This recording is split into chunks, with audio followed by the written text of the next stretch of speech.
Bismillahirrahmanirrahim. Allahumma rabbi zidni ilma. Bismillahirrahmanirrahim.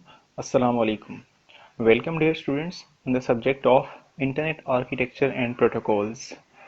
It's Ghulam Yasin, lecturer in Computer Science, University of Education Lahore, DG Khan campus. Dear students, our today's lecture topic is UDP or User Datagram Protocol. In the previous lecture, we have studied about TCP, which was Transmission Control Protocol. Transmission Control Protocol was reliable protocol, and there was a concept of flow control as well as error control. Transmission Control Protocol also supports three-way handshake, which is compulsory for reliable communication. But the User Datagram Protocol is unreliable protocol, so we will discuss in detail about UDP in today's lecture. What are objectives?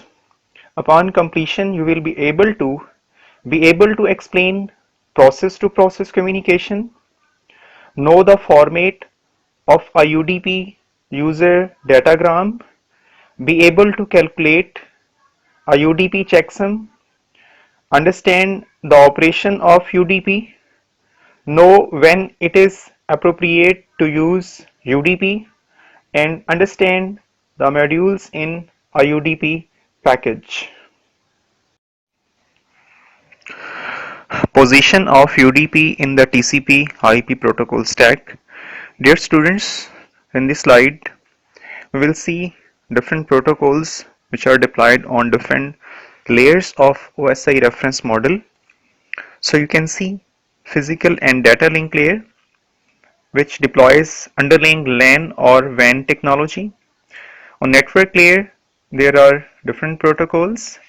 IGMP, which is Internet Group Message Protocol, ICMP, which is Internet Control Message Protocol, IP, which is Internet Protocol, ARP, which is Address Resolution Protocol, or ARP, which is the Reverse Address Resolution Protocol. And on transport layer, SCTP, which is Stream Control Transmission Protocol, TCP, which is Transmission Control Protocol, and UDP, which is User Datagram Protocol. So the basic purpose of this slide is to know where UDP is deployed. So UDP is deployed on transport layer of OSI reference model. And the last layer is application layer, on which SMTP, Simple Mail Transfer Protocol, FTP, File Transfer Protocol, TFTP, Tribal File Transfer Protocol, DNS, Domain Name System, SNMP, Simple Network Management Protocol, and BOOTP. So these are different protocols which are deployed on different layers of OSI reference model, and the UDP is deployed on transport layer. Process to process communication. Before we examine UDP, we must first understand host to host communication and process to process communication and the difference between them. The topics discussed in this section include port number and socket number. So there are four major concepts. First is host to host communication, second is process to process communication, third is port number, and the last one is socket address. So we will discuss throughout the lecture about these four concepts. UDP versus IP. Dear students, in this diagram you can see the communication between two hosts. So if there is sender and receiver, source or destination, these two systems are called host, and between these two systems we use IP as well as we use UDP. But if you will see, the domain of IP protocol is written between two hosts. It means when the communication in between two hosts, IP protocol is commonly used, and below this you can see domain of UDP protocol, which is between two processes. What is process? Whenever you open any application, any program, that is called a process. First of all, that is an application, and when you run that application will become a process. So between two processes, the communication is dependent on UDP. So process to process communication, we use UDP protocol, and between host we use IP protocol. In the previous slide, we have just said that we'll study in detail about process to process communication and host to host communication, port number, and about socket. So process to process communication and host to host communication is discussed in this slide. Port numbers. Dear students, first of all, we must understand what is port number. So, every protocol contains a specific decimal number which is called port number. I am going to repeat again. Every protocol contains a specific number which is called port number. You can see this diagram. There is communication between client and server. Client is being used 52,000 port number and server is being used 13 port number, and in packet you can see data as well as port numbers. So port number is a specific predefined decimal number which is allocated to a specific protocol. IP addresses versus port number. What is IP address? Every device on the internet is being assigned a specific number which is called IP address. So over here you can see a device which is using IP address 193.14.26.7. This is IP address which is assigned to this system. And if this system is going to use a specific protocol, then the specific port will be used, and TCP is being used over a specific port number, IP is being used on specific port number, UDP is being used on specific port number, HTTP is being used on specific port number. Over here, port number 13 is defined. It means this system is going to use UDP, and UDP is deployed on port number 13, or the specific decimal number which is assigned to user datagram protocol is 13. So IP address is 193.14.26.7 and the port number is 13 for user datagram protocol. ICANN, Internet Corporation for Assigned Name and Numbers. This organization assign the numbers for different protocols. Question is this: how many protocols are there? So there are total 65,535 protocols. So these decimal numbers are assigned to a specific protocol. Let's suppose between 0 and 65,535 is 100. So 100 decimal number will be assigned to a specific protocol. Hypertext transfer protocol is being used at port number 80. From this diagram you can understand the left portion which is well-known protocols. So 0 to 1023, these are well-known protocols or well-known ports. Next 1024 to 49,151, this range is for registered. So any protocol which is being developed by any specific organization, that organization will register that port number to ICANN. And the last is dynamic or private. These numbers are private and used by any organization, any person for any research purpose. The well-known port numbers are less than 1024, as I have just said in the previous slide that the well-known protocols are between 0 to 1023. So these are total 1024. Example 1. Dear students, this is an example of configuration. Some commands are shown over here. So SNMP, Simple Network Management Protocol, uses two port number 161 and 162, each for different purposes. So just we have to use these commands on command prompt while configuring different protocols, especially TCP and UDP. So SNMP 161/TCP and Simple Net Management Protocol. So when we enter these commands, we can see the configuration about TCP as well as UDP. Socket address. In this slide, dear students, you can see an IP address and port number. First of all, IP address is 200.23.56.8. This IP address will be assigned to any computer or laptop which is on the internet. So, for WAN transmission or to use internet services, IP address is assigned, and after that a specific port number for specific protocol is being used.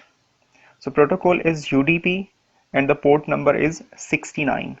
It means a system which contains the IP address 200.23.56.8 is being used user datagram protocol for specific data transmission, and the port is 69. Combination of IP address and port number is called socket. I'm going to repeat again. Combination of IP address and port number is called socket address, and this is separated by colon. So what will be the socket address? Socket address will be 200.23.56.8 colon 69. So socket address is combination of IP address as well as port number. User datagram format. So dear students, over here you can see header portion and data portion. Data portion is actual portion which is transmitted from sender to receiver. So this is actual data. These are segments which are being transmitted from source to destination. So data may be in the form of text, data may be in the form of audio file, data may be in the form of video file, and so on. Second main portion is header, which is divided into further four portions: source port number, destination port number, total length, and checksum. First of all, we will discuss about source port number. Let's suppose source, which is a specific device, is being used port number 69, which is of user datagram port number. It means that the port number will be 69 from source, and if the destination, that is again specific computer which is receiving the data from sender on UDP port number 69, so this will be destination port number. So port numbers are for specific protocols. This is very important to understand the difference between IP address and the port number. IP address is a specific address which is assigned to a system, and the port number is for specific protocol. Next is total length, which is 16-bit, and after that is checksum. So what is checksum? Basically, checksum is used for error detection and prevention. So checksum is a mechanism to detect error. So this is basically header division in four different portions. Checksum. UDP checksum calculation is different from the one for IP and ICMP. IP is Internet Protocol and ICMP is Internet Control Message Protocol. Here the checksum includes three sections: a pseudo header, the UDP header, and the data coming from the application layer. The topic discussed in this section include checksum calculation at sender side, checksum calculation at receiver side, and optional use of the checksum. So checksum is a basic mechanism to detect and to correct different network errors, and three sections which are pseudo header, UDP header, and the data coming from application layer. These three portions are used to calculate the checksum. Basically, when the sender will send any type of data and the receiver will receive that data in its correct form, there will be no error. But when there is a problem which is sent by data and which is received by receiver, if the bits have been changed, then there is an error, and this error may be bit error or byte error or burst error. If single bit is changed, this is one bit error, and if more than one bits have been changed, so this may be byte error, and if this is in bulk, so this will be burst error. So errors must be directed so that the receiver must receive correct data.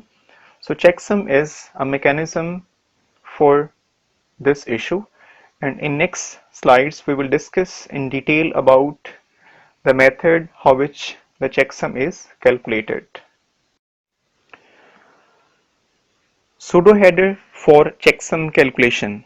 So our first point was pseudo header. So we will see which specific fields are in pseudo header. So you can see in pseudo header there is 32-bit source IP address, there is 32-bit destination IP address, next field is all zeros, next is 8-bit protocol, next is 16-bit UDP total length. So these portions includes in pseudo header. Next is header, which we have discussed in our previous slide: source port address, destination port address, UDP total length, and checksum.